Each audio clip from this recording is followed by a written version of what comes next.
advisors on that were like super high level. I feel like now, as we're maybe coming out of the pandemic, but maybe not, that a lot has changed, from GameStop to crypto to Wall Street bets, all that stuff. Do you think that we're living through a unique moment right now, or are people just confused by something and really it's all the same?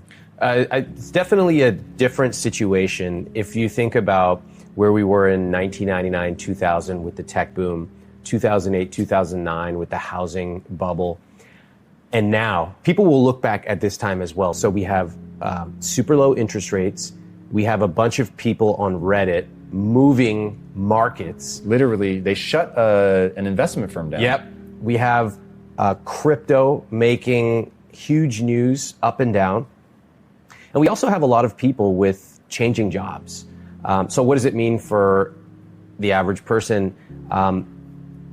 Most good advice doesn't change over time. So should you be saving and automatically investing? Yes. Should you be thinking about the long term and choosing low cost investments? Yes, of course. Low cost means low fees? Low fees, yeah. Yeah, so for example, a lot of people don't know this, but anybody watching, if you go ask your parents this, you're gonna have a very shocking conversation. If you pay 1% in fees, like to a financial advisor, a lot of people think 1%, no big deal. Over the course of your lifetime, guess what percentage of your gains go to the person you're paying the fees? Guess. I actually don't know. I know the answer is high. It's not 1%. People think, oh, 1%. It's 1% compounding. Correct. If you're paying 1% in fees, 28% of your returns are going to that advisor's pocket. Over what period of time? It's about over like 30 plus years. It's a long term. If you pay 2% in fees, that's over 50% of your gains going straight into their pocket. So this math is really counterintuitive. A lot of people... really counterintuitive. Yeah. I know it's true, and I still get tripped up by that. So I'll give you a quick story of a young woman who wrote me on Instagram. And she's read my book, and she goes, Ramit, I think I'm overpaying for this financial advisor, but I'm not sure. I said, okay, tell me your information. She's 31, she makes about 80K a year, and she was paying 1%. I said, cool. How much do you think over the course of your lifetime you will pay in fees? And she had no idea. I said, just take a guess. She goes, 30 grand. I said, okay, how do you feel about that? She said, 30 grand over the next 30 years. I feel okay about it. Sounds fair. I said, great. Let's do a couple quick calculations. So we run the numbers, and I told her, your income will probably increase a bit, your investments. It turns out she thought she was paying 30K in fees. She would actually pay $315,000 in fees. So I tell her this, and on Instagram, she's like, no way, this cannot be real. I go, it's real. And so this is one of those things that sounds really boring. Oh, fees, who really cares, 1%? But you could take $300,000 and use it to go out and have a blast, buy a house, invest more, spend it on the things you love. And so we want, even in a time like this where everything seems so crazy, it's actually not that crazy. We know what to do when there are low interest rates. We know that... What do we do?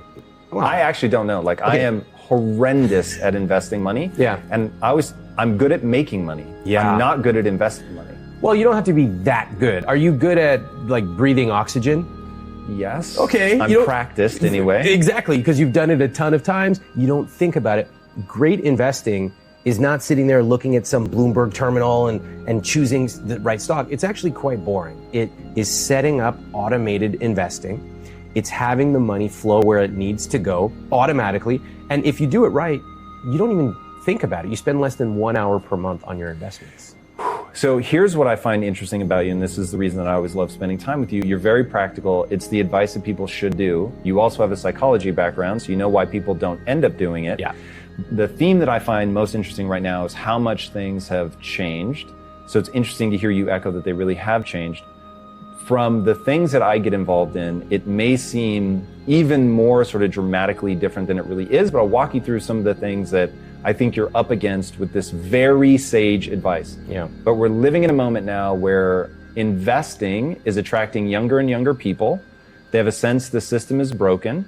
They don't know what that means, but that something doesn't work, and so people are trying to find that quick flip, that quick buck. You get crypto coming, which I heard you say, you may have changed or you may have doubled down, that people that invest in crypto are crazy. I think crypto is fucking interesting as the self-professed guy that is not good at investing, so take that for what it's worth.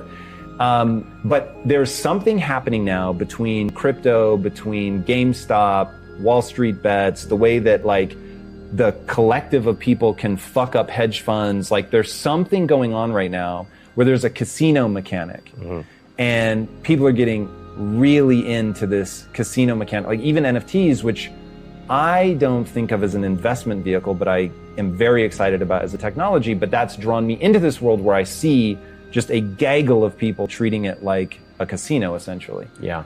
And now that it's sort of high risk, high reward, lots of fun, ding, ding, ding, flashing lights, how many people do you think are getting pulled in a way that's exciting? Like, hey, now you've got 17-year-olds creating YouTube content around investments, which is real, and I am utterly shocked by that.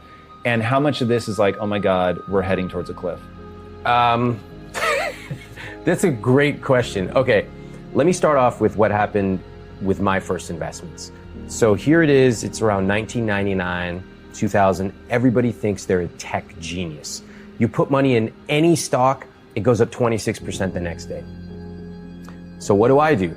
I take my college scholarship money and I put some of it in the stock market, thinking, this is easy money. Guaranteed 20%. Yeah, guarantee. And every day it's going up and down, but mostly up.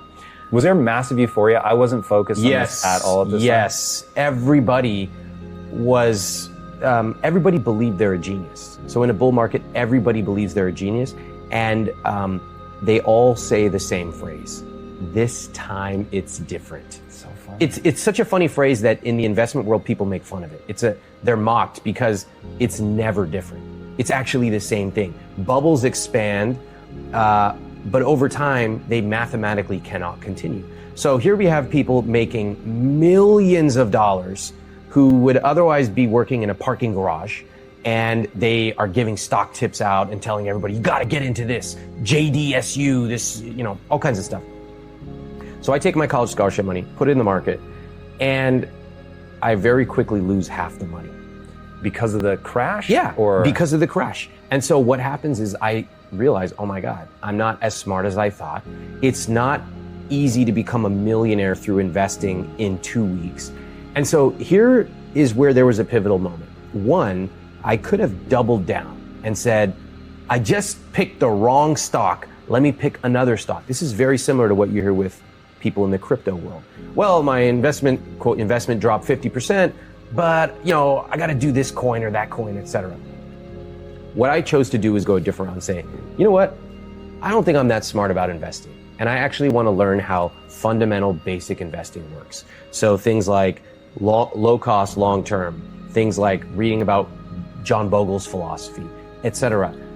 And I started to learn about it. And I realized you could spend your entire life trying to trade, but traders hardly ever make money over the long term. And if we were going to define trade, timing the market. Yeah, I understand this stock. Yeah. It's undervalued. Yeah. I'm going to buy because I know it's going down. And I'm going to do it short term, right? So I'm going to create this narrative that, ooh, this stock, look at the trading, look at the chart, and I'm going to try to make quick money in 4 weeks. Everybody now knows somebody who trades.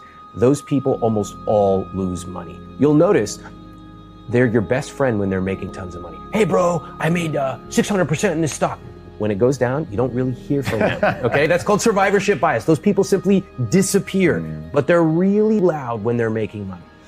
And you learn that mathematically, even top Wall Street investors, over 80% of them don't even beat the market. What does that mean? It means that you watching this show right now can pick a simple Vanguard fund and you can beat over 80% of these fancy Wall Street suits. These guys were paid over $1 million a year. This stuff is really hard to believe. It's really hard to believe because it's counterintuitive, like 1% fees can be 28% out the door.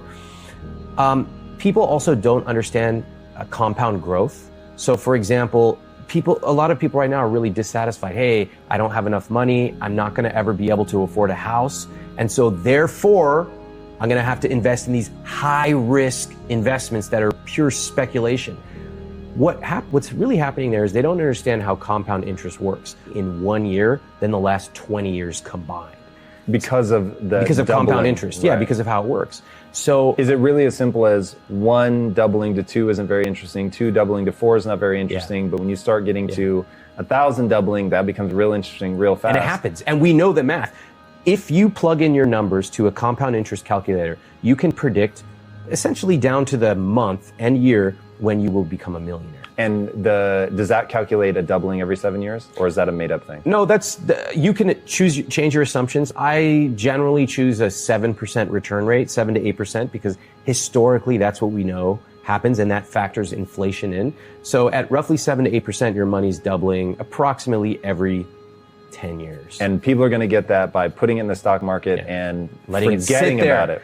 And just contributing to it every single month. Dollar cost average. Yeah, $50, $500, $5,000, whatever works for you. That's how it works. That's simple, boring. So a lot of people watching this going, oh, this old guy, this Luddite, I prefer crypto. It's really exciting. Listen, investing is not about excitement. You want excitement? Get a dog. Watch a TNT drama. Investing is boring. It's like watching concrete dry, and it should be. The real fun is what you do with your money, how you live a rich life. All right, before we get to that, I want to really drill down. So I'm currently not taking your advice, and you can legitimately just point out all the things that are stupid. Okay, so, this is my fantasy. All right, go ahead. I'll give you my sort of thesis, the way that I think about it. So because we're printing so much money, that scares the life out of me. I'm super ignorant when it comes to economics and money. So now I'm just operating on emotion. And I'm like, okay, people are printing just like metric shit tons of money. That does not seem like a sustainable thing. So I tell my money manager, hey, I want to be as close to my money buried in the backyard as humanly possible. She's like, this is a terrible strategy because of inflation. Like, you don't understand, your money's going to get cut. But I was thinking sort of that same thing, 1% to 2% a year, whatever. Like, I have plenty of time to figure this out. Then I start listening to Michael Saylor, who's like, that might not be the real inflation rate. It might be substantially higher. And when you get to, I forget the exact number of inflation, but if it's like at 15%, you cut your money in half in like 7 years or something ridiculous. And I was like, what? Yeah. So then I was like, okay, now I'm paranoid about that. But when I look at the stock market and I don't know where we are today, but it's like, it was at the time that my money manager was like, you need more exposure to the stock market. I just kept thinking, I've made a lot of money. I believe I will make a lot more. I just want to protect my downside. I'm not trying to grow my money. I'm just trying to maintain my money. And the idea of buying into the stock market, even dollar cost averaging, when it seemed so clear to me, this has to be a bubble. Like you said, it just cannot go up forever. So there has to be some sort of correction. And the economy shut down. So I was like, how the fuck could this possibly? But of course, now, because I didn't have much exposure to the stock market, I had some, but I didn't have much exposure to the stock market. It's like up 28%. Yeah, or you whatever. missed out on millions. 100%. Okay, all no right. doubt. Let's talk about this. So, but am I about to be the one who's laughing when this finally all corrects? Well, nobody knows. First of all, nobody knows. And if you bring anyone on this show who tells you what's going to happen in the stock market, they're an idiot and or they're lying. So I'm not going to do that. Nobody knows. And you'll find this in politics and money. A lot of people want to be comforted by essentially a parental figure, somebody who comes in here and tells you it's all going to be okay. Or conversely, it's all going to shit. And they prey on people's weaknesses as to what's going on. The best investors are humble. They know that nobody knows anything. What do we know? We know that over time, the market continues to return approximately 7 to 8%, and that's over 100 plus years. We know that there are always people on Reddit and Twitter who've got these fanciful narrations of what's going on in the world, and they all disappear once the narrative is proved incorrect. So people have been talking about inflation forever. This is very low inflation. And in fact, even the recent inflation numbers are, I think, over 30% of it is due to used car prices, okay? If you try to peg your investments to macroeconomics, you will be potentially losing out on lots of money. Let's talk about your situation. Your situation is different than the people watching this. You already have a lot of capital. So if you're somebody who's 25, 30, 35, and you're trying to grow your wealth, that strategy is going to be different than your strategy, Tom. So let's break them both down. For the person who's in the wealth accumulation phase, right? They have a job, they want to make some more money. Great. The best strategy for them is low cost, long-term investing. Take some percentage. I'd recommend at least 10, preferably 20% of your gross income if you can. Of gross, pre-tax. I like to be aggressive. If you can't do 20, go ahead and do 10. We're going to point them to a Vanguard? Just something real simple. Really Not simple. Robinhood. No, I know you've got feelings. No individual investor should be using Robinhood. Is that how Robinhood works? Like they're day trading on your behalf, or they're encouraging you to day trade? Like they are encouraging you to trade. And you can see this through a variety of the design principles they use. They give you free shares. We don't want to be engineered into trading. Trading is the enemy for real investment returns. We want boring, simple. That's where the real money's made. So when I talk to my friends who are high income earners and I ask them, we talk about their investment strategy and they go, yeah, I just have it all in Vanguard. I'm like, these are the people who have serious money, because the others have a lot of earnings, but they're trading it all. And as we know, even 1% fees can reduce it. Trading, taxes, those dramatically reduce your returns. So back to our 35-year-old friend. They want to accumulate some money. They say, okay, I'm going to automatically contribute 10, 15, 20%, whatever they can do aggressively. And at first it seems really boring. Oh, I'm putting like $100 a month or $1,000 a month. That's not that much. But what they forget is that not only do you keep adding that, but over time the market tends to go up. And we know what happens. So your money isn't just doubling every 10 years. It's actually much faster than that because you're contributing more. And suddenly they wake up and they go, oh my God, that's a lot of money.